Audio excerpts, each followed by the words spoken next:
What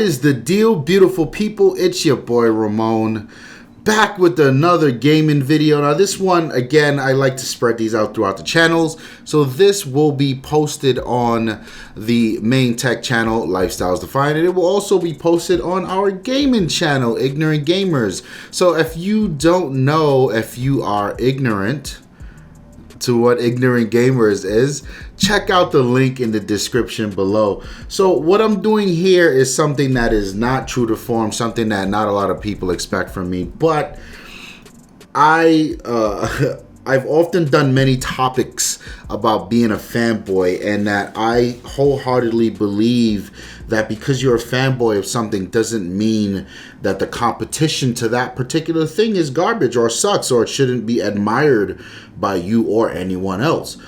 So here is just a proof in the pudding, right? Sony has sold 70 million PlayStation 4s, and I would like to congratulate that fuckboy company.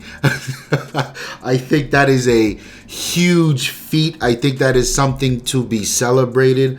Both not as a, because I'm certainly not a fan of Sony, not in the gaming space, but as a fan of consoles, as a gamer, and as just as a console gamer. Now, when I say in the realm of a Sony fan, why you should be celebrating this, Sony has been they've had so much financial issues the last few years, and by few I mean 10 years, and even could be going back even further. And Sony is wholly or solely responsible for a lot of brands that we love. Be it the Sony TVs, be it the Xperia line of phones, or even the cameras in the photography space. I'm a huge Sony fanboy. I love their cameras. In fact, my Sony camera has made me more money than any other camera that I own, and I love it for that. I love just how dope it is. But yeah, and lastly, as a Sony fan, you got to have loved the PlayStation brand, and I've always been a PlayStation fan. Much more, a lot less recently because of the fanboy wars and how it just ripped a hole in not only me but a lot of other gamers. But I was forced to choose a side, and I'll always be much more of a Microsoft fanboy than anything, which means I'm squarely on the side of Xbox. But the PlayStation, the original PlayStation, the PlayStation 2, huge fan of those two consoles. The PlayStation 3 I owned, but I never really used it because I was a bigger multiplayer kind of guy, and that's where the Xbox commanded its experience. So whatever the case is, I think the Sony, the PlayStation 4 selling this much units as a Sony fan is a huge deal. As a console gamer, it's a much bigger deal because there were talks before this generation of consoles that consoles didn't matter anymore, or they weren't going to sell anymore. And it was such a worrying conversation as a console gamer, because what are you left with, right? You're left with PC gaming, which I'm not a fan of, and I understand. I just don't do my gaming in front of a monitor. I prefer to do my gaming in the living room and particularly in front of a big screen TV. And that kind of experience is what I've come to expect from gaming, and what placed me in that category of a console gamer. I prefer a controller to a mouse and keyboard. So I was very worried there when a lot of these analysts were predicting, the consoles coming to an end and yada yada yada. And here we have this very interesting mix of, the console is doing just fine, but also there's this new conversation about, is this the last generation of consoles really? Because we look at the way both Microsoft and Sony are selling us these different iterations of the same console. Are we just going to be going more toward PC gaming? I don't know. that's a different conversation for a different video. But as a console gamer, I'm really glad to see the success that Sony has had. It means that the category of gaming is alive and well and should be for the foreseeable future. And as a gamer, if you're a Nintendo fan, if you're an Xbox fan, a PC gamer, if you like to game on your mobile phone, it doesn't matter. The fact that something in the gaming space is doing so well, it means that the entire industry, the bigger conversation, is doing well. And again, I like to applaud Sony for this. I think it's a very interesting story at how Sony arrived here in today's generation as the preferred console, as the more popular of the, or most popular of the consoles, with Nintendo Switch gaining a lot of popularity lately, and Xbox is still trying to right a lot of wrongs. I think you need to look back at the PlayStation 3. The PlayStation 3, I think, was the height of Sony's arrogance, when they were well aware of who they are, what they could do, and what they had. And the cell processor was such a big deal. And not only was the cell processor such a big deal, the PlayStation 3 was so powerful. That thing had a Blu-ray player on it. And as you all know, the writings on the wall, Blu-ray won that media war. And it was soon to be something that I think sort of irritated people, because Sony sort of held back the launch of the PlayStation 3 a year. That thing was delayed a year just so they can get the Blu-ray technology in there. And I always thought it was such a nefarious thing for them to do to their own system for another add-on in their own property. So they were feeding the movie industry. And, Sony controls or commands a large percentage of that Blu-ray pie. And it was totally the right business move to do. But it totally wasn't for the gamers.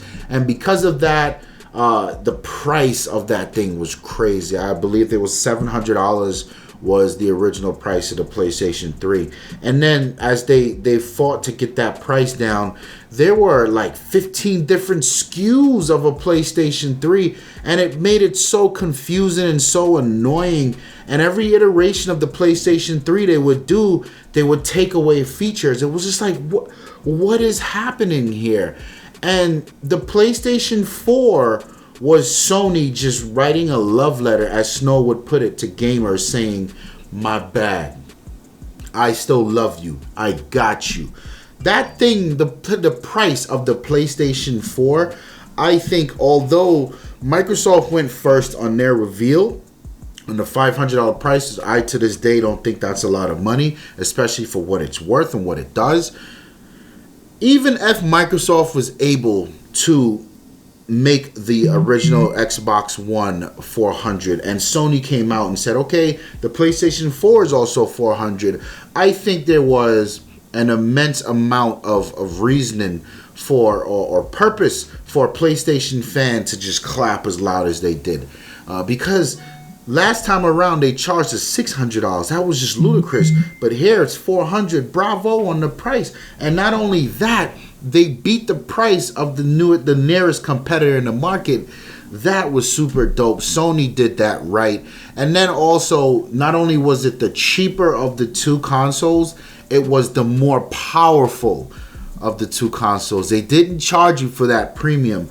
I thought that was dope. I thought that was something that, although I hated Sony and a lot about that reveal and how I felt like they just pulled out of a lot of the DRM stuff that was going on just to make Microsoft look bad, I felt like they executed on a level that they needed to execute on, and because of that, this is what they get. They're the most popular console on the market right now. Over those 4 years that the PlayStation 4 brand's been on the market, one of the other things I felt like Sony did right by the gamers is they gave them what they wanted in terms of games. Microsoft, and I don't call it a misstep, a lot of people call it a misstep, was about TV.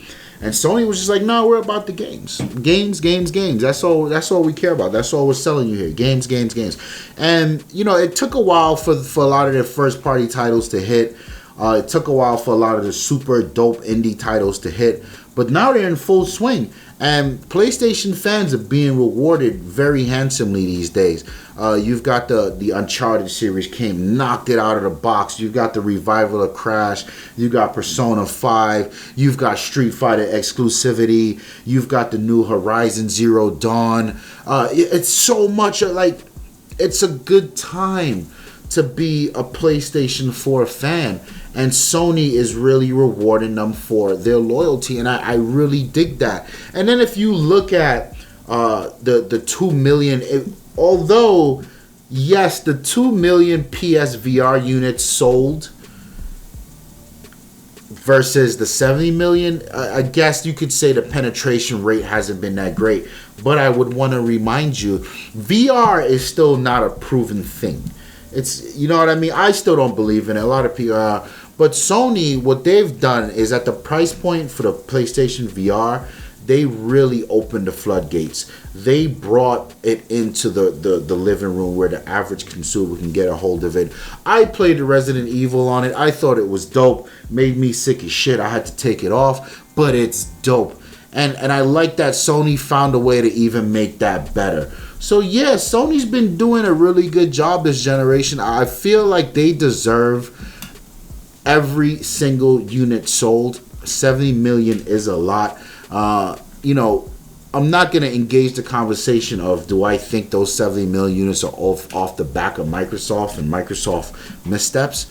I don't want to talk about that here because we beat that to death over at Ignorant Gamers. Years and years now we've been talking about that. So I just want to take this moment to really congratulate Sony. Maybe I'll actually turn mine on in place of Gran Turismo. What I want to see from Sony right now, what I think would kill it, I have always been a huge fan of the PSP. I had the original PSP. I got the PSP Vita sitting over there somewhere. Now is the time. Nintendo showed us the way. Now is the time for Sony to just come out with the PS4 mobile. Oh my God. Make that happen.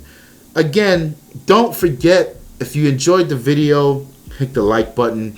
But before you go, I want you to hit the description down below and check out our sister channel, Ignorant Gamers. And if you're watching this on Ignorant Gamers, I want you to hit the description box down below and check out Lifestyles Defined. That's the main check channel. Thank you so much for your support. Subscribe.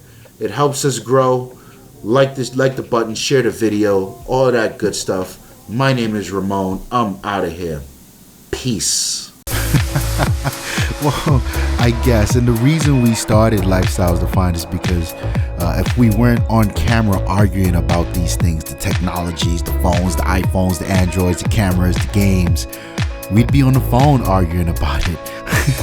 We'd be in each other's houses arguing about it. So why not just put it in front of a camera for everyone to enjoy it the way we do? That's what Lifestyles Defined is all about. We just